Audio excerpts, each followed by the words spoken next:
ये कहानी मैं सैंडी के पॉइंट ऑफ व्यू से बताने जा रहा हूँ। मैं जब 8-9 साल का था, मैं और मेरी फैमिली घूमने के लिए एक रेगिस्तान के वहाँ पे गए थे। रेगिस्तान का शहर आप कह सकते हैं।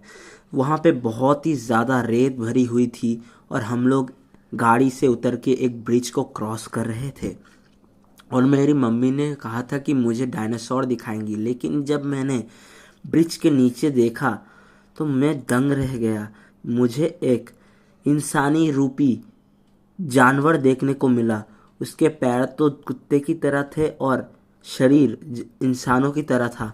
वो एक अजीब तरीके का डायनासोर लग रहा था और वो चल तो इंसानों की ही तरह रहा था, जिसको देख के मेरी तो हालत ख़राब हो रही थी। लेकिन मैंने किसी को इस बारे में नहीं बताया और अपने मम्मी का हाथ पकड़ के वहाँ से धीरे धीरे निकल गया। फिर जब मैंने देखा कि वहाँ पे तो बहुत ही ज़्यादा अजीबोगरीब पैर के निशान दिख रहे थे। मेरी मॉम कह रही थी कि ये उसी डायनासोर के हैं जिसको मैं तुम्हें दिखाऊंगी। उन्हें क्या पता था कि मैंने उस डायनासोर को देख लिया है, लेकिन वो डायनासोर कम और कुछ और ही चीज़ लग रही थी। उसके पैर कुछ अजीब ही लग रहे थे और शरीर तो इंसानों की तरह लग रहा था। मुझे तो वो डायनासोर नहीं, कुछ और ही लग रहा था। हमने बहुत ढूंढा, लेकिन हमें फिर कभी वो डायनासोर वहाँ पे नहीं दिखाई दिया और हम लोग घर चले आए। दोस्तों ये कहानी मैं मिस्टी के पॉइंट ऑफ व्यू से बताने जा रहा हूँ। दोस्तों मुझे टीवी देखने का बहुत ही ज़्यादा शौक़ है, इसीलिए मैं रात के 12 बजे भी अपने रूम में नहीं, अपने हॉल रूम में सोती हूँ ताकि टीवी देख सकूँ और फ़ोन चला सकूँ। लेकिन एक दिन 12 बजे से 1 बजे के बीच मुझे मेरे मॉम के कमरे से बहुत ही ज़्यादा अजीबोगरीब आवाज़ें सुनाई देने लगी। वो लोग बात कर रहे थे, तभी मेरा ध्यान उस तरफ जाता है और मुझे ये आवाज़ सुनाई देती है कि मेरी मॉम जो है वो धीरे धीरे करके रो रही है। और मैं जब टीवी की आवाज़ कम करती हूँ तो मुझे ज़ोर ज़ोर से सुनाई देता है कि वो पक्की बात कि वो रो रही है। लेकिन मुझे थोड़ा डर भी लगता है उनके कमरे में जाने में, इसीलिए मैं अपने बॉयफ्रेंड को मैसेज करके यही बात बता देती हूँ।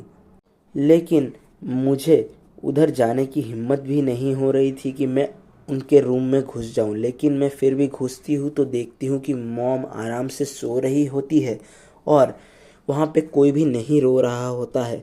मैं अपने बॉयफ्रेंड को तभी मैसेज करके बोलती हूँ जो भी मेरे साथ हुआ है। तभी रात के 1 बजने वाले होते हैं और मुझे काफ़ी ज़्यादा डर लगने लगता है, जिसकी वजह से मुझे नींद तो दूर की बात, सोने जाने में भी डर लगने लगा। मैं सारी रात यही बात सोचती रही और मेरी मॉम को जब मैंने ये सब बताया और उनसे पूछा तो उन्होंने कहा मैं तो नहीं रो रही थी। मेरी मॉम को भी भूतों पे भरोसा था, इसीलिए उन्होंने मुझे दिलासा देते हुए कहा तुम्हारा कुछ ना कुछ वहम होगा, लेकिन मुझे नहीं लगता कि वो मेरा वहम था। दोस्तों ये कहानी मैं जेम्स के पॉइंट ऑफ व्यू से बताने जा रहा हूँ। दोस्तों मुझे मूवीज़ देखना काफ़ी पसंद है, सो मैंने एक मूवी की वीडियो क्लिप उठा ली और उसका नाम था the cat and the hat. ये वाली वीडियो मैंने अपने वीडियो प्लेयर पे चला दी और कब मुझे नींद आ गई मुझे पता ही नहीं चला। मैं जब उठा मैंने देखा कि मैं एक पार्टी के अंदर हूँ और मैं जब खाना खाने के लिए वहाँ के जो किचन है वहाँ पे गया तो किचन में जाके देखा तो वहाँ पे एक बड़ा सा कैट हैट पहने सो रहा था। और जब मैं उसके साइड से गया तो मैंने उसकी पूंछ पे पैर रख दिया और वो बहुत ही ज़्यादा गुस्सा हो गया। इतना ज़्यादा गुस्सा हो गया कि मुझे लगता है कि वो मुझे खा ही जाएगा और उसने मुझ पे हमला कर दिया। वो एक इंसान से ही भी 2 गुना बड़ा था और वो मेरा पीछा कर रहा था। तभी मैं एक रूम के अंदर घुस गया, तभी उसने मुझे देख लिया और मैंने उसके ऊपर एक डब्बे से हमला कर दिया और उसकी आँखों में वो चीज़ जाके लगी। उसकी आँख बहुत ही ज़्यादा डरावनी लग रही थी और जब मैं उठा तो मैंने देखा कि मैं अपने रूम में ही हूँ, सो रहा हूँ। लेकिन मेरा ये जो सपना था मुझे बहुत ही ज़्यादा डरा रहा था। मुझे कभी कभी तो अपने बेड पे ही उस कैट का अभ्यास होता, कभी लगता कि वो खिड़की से बाहर निकल के मुझ पे हमला कर देगा, कभी लिफ्ट पे मुझे वही कैट दिखाई देता। और सबसे अजीबोगरीब बात ये थी, जब मैं ये सारी बात किसी को, मेरी फैमिली मेम्बर को बताता तो वो लोग मुझ पे ज़रा सा भी भरोसा नहीं करते और मुझे बहुत ही ज़्यादा डर लगने लगा था। मैं अपने हर फैमिली मेम्बर को बताता था मेरे साथ क्या हो रहा है, लेकिन सभी लोग इसको मेरे दिमाग का वहम समझते और मैंने फिर कभी उस मूवी को नहीं देखा और मुझे वो वीडियो क्लिप कचरे में फेंकनी पड़ी। लेकिन आज भी मैं वो सब चीज़ भूल नहीं पाया जो मेरे साथ घटित हुआ था। वो मैं कभी भूल पाऊँगा कि नहीं, वो कैट मेरी ज़िंदगी से कभी बाहर जाएगी कि नहीं। ये कहानी मैं मरीना के पॉइंट ऑफ व्यू से बताने जा रहा हूँ।